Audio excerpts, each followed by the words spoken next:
Of all the symbols on the dollar bill, the serial number is a pretty good way to start. And that's mainly because the serial number is the least mysterious sign on a dollar note, so it hardly catches your eye. Serial numbers are features of literally every product we come across in our day-to-day lives. They serve as a sort of unique fingerprint for a specific product, providing a means of tracking, identification, and even warranty for a product. And the crazy part? For any product with a serial number, the numbers are never the same. It's the same for the numbers you see on the dollar bill, but there's an extra bit of detail to these numbers. On a dollar note, there are some long numbers off to the top right and another set to the lower left of George Washington's portrait. The longer of these two sets of numbers are the main serial number. The last two digits of a series of that lengthy number are usually a letter and a number, which serves as identification for the Federal Reserve Bank that issued the note. Sounds a bit vague, right? I'll explain. For example, a $1 note that has A1 printed on the top right. A1 in this case is not grading like in school, but rather it's a sign that the bill was issued by the Federal Reserve Bank in Boston. If it has E5 printed on, that means it was issued in Richmond. I9 means Minneapolis. B2 means New York City. F6 means Atlanta. J10 means Kansas City.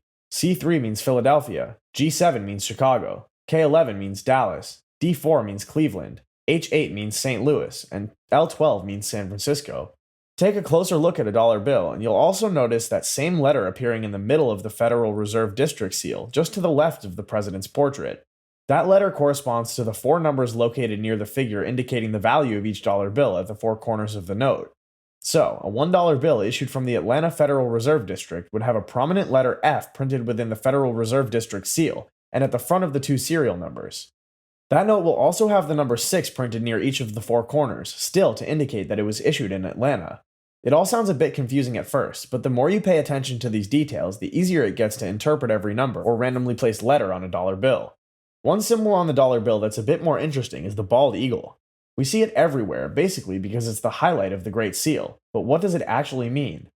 And we're not talking about just on the dollar bill. After all, it appears in many government institutions. It can even be seen on the president's flag, the mace of the House of Representatives, military insignia, and billions of $1 bills in circulation in the United States.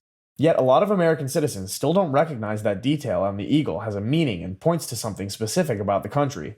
For one, it's not a coincidence that the eagle has its wings spread out so it grips 13 arrows in its left talon and an olive branch in its right talon. The arrows are symbolic of war, the olive branch is symbolic of peace, and the bird's head is turned to the right, in the direction of the olive branch, to show that the nation would much prefer peace than war. And the arrows are 13 in number to represent the 13 founding colonies in the US. At some point in history, though, these arrows were held in the right talon as a signal to European threats that the young American nation was primed for war if they ever were threatened. Originals of the 1801 US silver dollar actually show this version of the bald eagle, but it has been changed since 1807.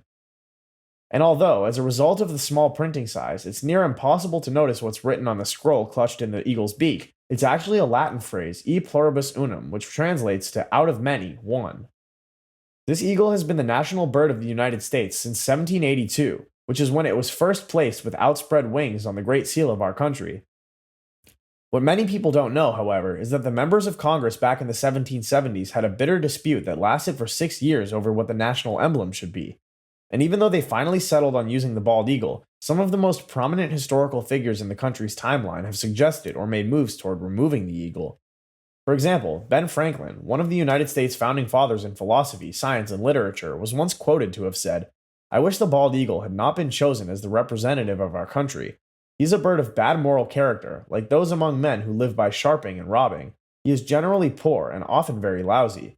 The turkey is a much more respectable bird, and withal a true, original native of America." So in an alternate universe out there, the United States of America has a turkey as her national bird. But in this one, it's a bald eagle, which at the time was indigenous to only North America and has come to be seen as a symbol of strength, courage, freedom, and immortality. Moving on, there's also the Treasury Seal, another symbol on the dollar bill that holds a lot of power. This seal can be seen on the front of the $1 bill, just on the right of George Washington. It's a green imprint designed originally by the New Jersey delegate to the Continental Congress named Francis Hopkinson. The current version of the Treasury Seal features a set of balanced scales, which universally represent justice. There's also an inverted V lined by 13 stars. The inverted letter is commonly known as a chevron, while the 13 stars are symbolic of the original 13 colonies. The bottom of the seal features a key which stands for authority, showing why the overall seal is considered the supreme symbol of the US government's finance department.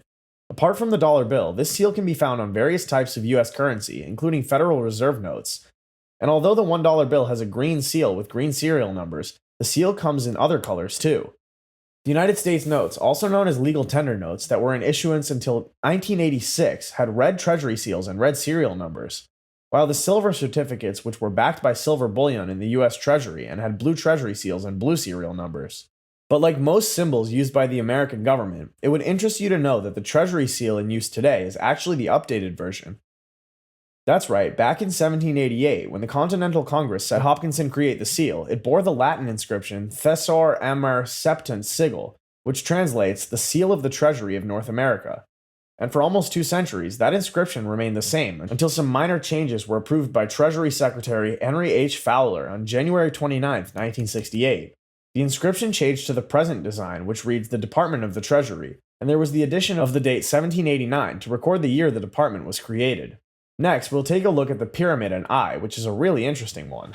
Undoubtedly, the most cryptic and controversial symbols to adorn the dollar bill, the uncompleted pyramid and the embedded eye that has been a topic of conversation for quite some time. Early in the 2000s, conspiracy theorists related this symbol to some ancient Egyptian lore, while others attributed it to biblical evidence of secret cults and societies who work in the shadows of the American political and media landscape, such as the Illuminati and the Freemasons. Sorry to break it to you, but all that is just what it sounds like: conspiracy. In the actual sense, the pyramid exists on the dollar bill as a sign of strength and duration, according to the Secretary of Congress in 1782, Charles Thomson. Some other schools of thought have suggested that the pyramid being unfinished is a hint to America's status as an unfinished creation. Whatever the facts are, we can confirm that the pyramid consists of 13 rows in another reference to the 13 founding colonies. The pyramid also features the year of the nation's founding, printed in Roman numerals on the lowest level. As for the giant floating eye, it's traditionally known as the Eye of Providence, and it has been explained to be a signal interpositions of Providence in favor of the American cause. We agree, it does look a bit shady and should have more of a meaning than that, but considering the Eye of Providence was already a well-known Christian symbol of God's benevolent watchfulness by the time the Great Seal of the United States was created in 1782, it's unnecessary to give any further meaning to it. As for the stars that can be seen just above the head of the bald eagle, it's the simplest and most boring of all the symbols. It's a conglomeration of 13 stars floating in the middle of the design that looks very much like a display of light and cloud. And you can probably guess it, 13 stars for the original 13 colonies of the US. The positioning of the stars in a glory-like display is just a shout out to the US being a new nation that rose to become a world power, just like a new constellation would surface among the stars in the sky. Then we have the shield, placed in front of the bald eagle.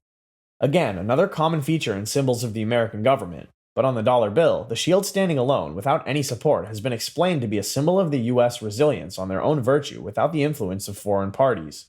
Take a closer look, and you can see that the shield displays vertical lines of alternating shades. Want to guess how many lines there are? Yep, 13. These lines prop up a horizontal band that we now understand stands for the unifying force of Congress, and although the dollar bill features almost everything in green and white, the original seal, when shown in full colors, has more meaning. Those vertical lines appear in alternating colors of red, which symbolizes hardiness and valor, white, which shows purity and innocence, and blue, which shows vigilance, perseverance, and justice. The last symbol we'll be explaining are a bunch of Latin inscriptions that can be seen on the back of the dollar bill. We've earlier explained the inscription on the scroll clutched in the eagle's beak. As for the inscription on the back of the bill, showing the reverse side of the Great Seal, it reads the phrase Annuit Coeptis, just above the pyramid. That phrase can be translated to mean Providence has favored our undertakings. Another inscription shown below is Novus Ordo Seclorum, which translates a new order of the ages, referring to the inception of the US government. That last phrase is what resulted in the Great Seal being featured on the reformatted dollar bill that was launched in 1935. President Franklin D. Roosevelt believed that putting the phrase "a new order of the ages" would remind the American public of the New Deal, which were a number of wide-reaching economic, social, and political reforms put in place in response to the Great Depression. It's hard to say if the 21st century American citizen actually is reminded of any deal by those Latin words, but it does make the dollar bill look more intriguing, so thumbs up to Roosevelt.